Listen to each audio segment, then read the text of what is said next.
Welcome to HortTube. My name is Jim Putnam. In this video, I'm going to go over some winter interest plants in my front garden space here in early January, Raleigh, North Carolina, Zone 7B, probably on the edge of 8A because I'm in an urban area. There's an asphalt jungle, basically. I've got some, despite the fact that it's 27 degrees while I'm filming this, and the pansies in front of me are all like this right here, because they're just frozen.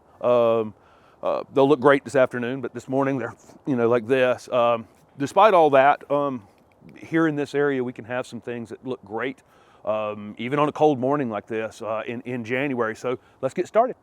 Early in 2021, I put up a video planting 4 different Daphne in my landscape. You can go back and take a look at that video.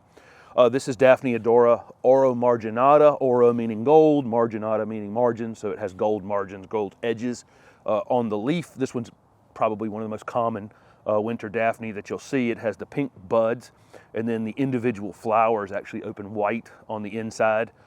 So it creates this kind of two-tone flower across the plant. Most fragrant thing in the world. The leaves this morning are a little bit, it's like, again, I'm shooting this when it's 27, so the foliage is a little pulled in just a bit, but you can see the flowers starting to open. It's a little early. I mean, Daphne it's just winter Daphne. It normally does bloom in the winter, but early January is definitely a little bit early. I usually expect these more in my area, toward the beginning of February or so. That's fine, doesn't hurt it.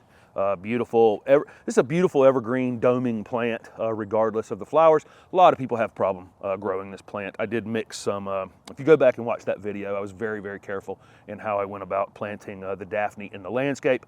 When I do this same video in the back garden space, you'll see another one that's also started blooming as well. The next thing that's really showing off here in my winter garden in early January is this Burning Love Lakota. Great texture on this little evergreen dwarf mounding shrub that gets this purple foliage. The new growth during the late spring, summer, early fall is reddish, and then it gets this purple hue to it in the winter time. This is a part shade evergreen shrub. This is such a fantastic standout. I used it as a container plant at the old house, and here I have it in the ground, and it'll get in the 2-foot range, and about as wide as I want to let it get, 3-4 feet. Again, another plant that likes pretty good drainage, like that Daphne over there, but not as picky as the Daphne, but just a beautiful winter interest shrub. So here we go. Seems like I can't shoot a winter interest video without talking about Edgeworthia chrysantha, which has got these amazing fragrant flowers that kind of turn down like this. The foliage gets out of the way of this plant. This plant actually is a great foliage plant. Regardless of its flowering, but it does flower, and it flowers in the wintertime. Again, I'm just a hair early, just like a lot of things that are going on right now. Slightly ahead. Even the leaves are starting to think about being way too early here in early January. But you can see the clusters of flowers that are turned down. They look like they're going to be white, but they actually open yellowish. There are actually other colors of this, but this is definitely the most common color you'll see, which is just a white bud that opens with a bright yellow center. Again, the flowers kind of face down. A lot of people will use these in floating arrangements so they can flip the flower over and you can actually see the color on it. You can smell this from a mile away. Here, when it's 27 degrees in the morning, I can't really smell it. Sometime this afternoon, the flowers that have opened up so far will just take over the space. Really a beautiful, a fantastic fragrance, and I'm not a giant fragrance person really, but Edgeworthia chrysantha. I have lots of hellebores waking up in the landscape, and here on a 27-degree morning, it's bent over trying to protect itself a bit. But this afternoon, it'll be standing up here and be in full color. This variety is called Fire and Ice. I got this one at Pine Knot Farms when they had one of their open houses last year. Great variety, great foliage. This is a great foliage plant without the flowers. Typically, this is the time of year we cut back this declining foliage from last year's growth. These were so new that they're still in good shape, but a lot of times I'll take these leaves here and cut them all the way back to the plant as this new growth is emerging. But this will flower. This will be flowering for weeks and weeks. I got some hellebores in little teeny tiny pots, and it'll be a year or so before they bloom. A couple years before they bloom. This one was in a larger container. It cost a lot. you know, to buy them in larger containers though. So I typically do like to buy them in small containers and just be patient. But this one's going to put on a show in its first year in the ground. Fire and Ice.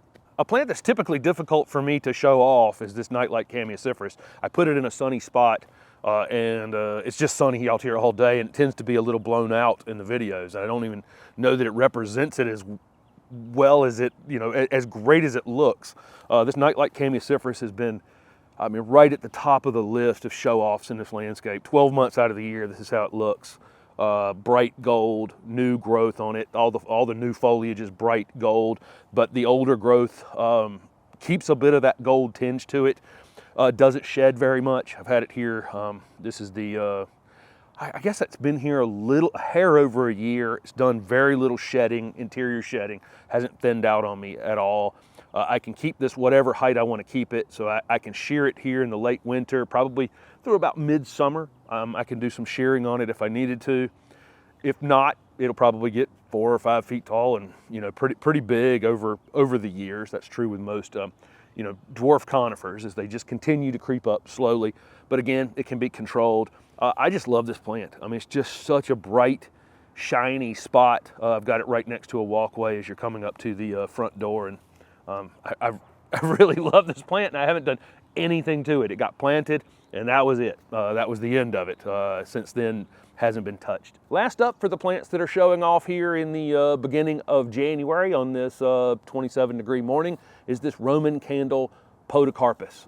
This is just a stunning, stunning plant. All the new growth on it has a white variegation. The older growth settles back to almost a solid green, creating a two-tone look in this plant. This plant grows very slowly, but eventually will creep up and be quite tall. I mean, it can be 8 or 10 feet tall, but in a very narrow habit. I know the growers, you know, this plant grows very slowly for them. And so when you see this plant in the stores, so far I'm seeing it, you know, a foot tall or something like that in a 3-gallon container. It's just because it's taking them a long time to finish them. If you see this plant, grab it. I now have 2 of them in the landscape. Super easy spot of color, 12 months out of the year, and it's not going to take up a lot of foot space. I mean, all the growth on it's very fastigiate or upright, and so I can put it right here up against this fence and create a barrier between me and my neighbor back here behind me. It's going to take years, but eventually this thing's going to creep up and be 8 or 10 feet in height and be really, really showy at that point.